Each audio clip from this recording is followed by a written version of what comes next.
Share ko sa inyo yung ginagamit namin na pampatay sa mga langaw. Hindi ito pesticide, very safe ito, very effective ito. At nagamit ko na to last month at may natitira pa. At ito yon. Nakalagay talaga siya sa plastic kasi 10 pieces ang biling ito.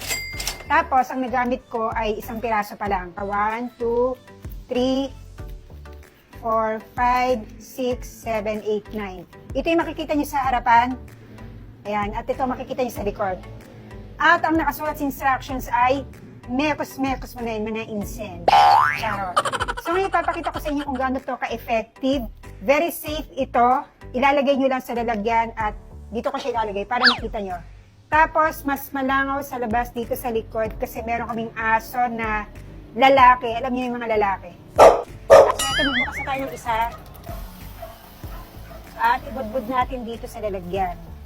So makikita nyo, ayan, naglalapitan yung mga langaw, oh.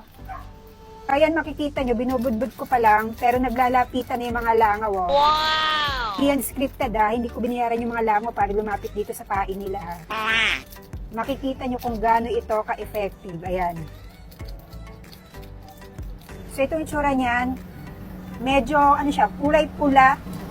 At nakikita nyo ba yung mga langaw? Ayan, oh, naglalapitan sila, oh. Bigla silang naglapitan dito.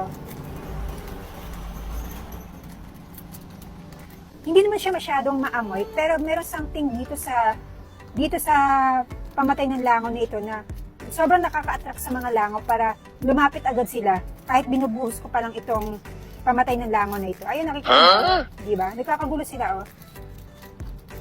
Nakikita nyo itong isa, nangingisay na, oh. Wow! Di ba? Ito pa yung mga langaw. Ayan, ilang minuto pa lang tayo nandito, ha. Pero nakita nyo naman, ang dami ng patay na langaw. At ayan, oh, sinusundo na sila ng mga langgam. Ang akala ng mga langaw na ito, binigyan ko sila ng napakasarap na pagkain. Pero hindi nila alam, ito na ang huli nilang hantungan. Ayan, nakikita nyo, oh, ang dami ng patay na langaw. Ayan.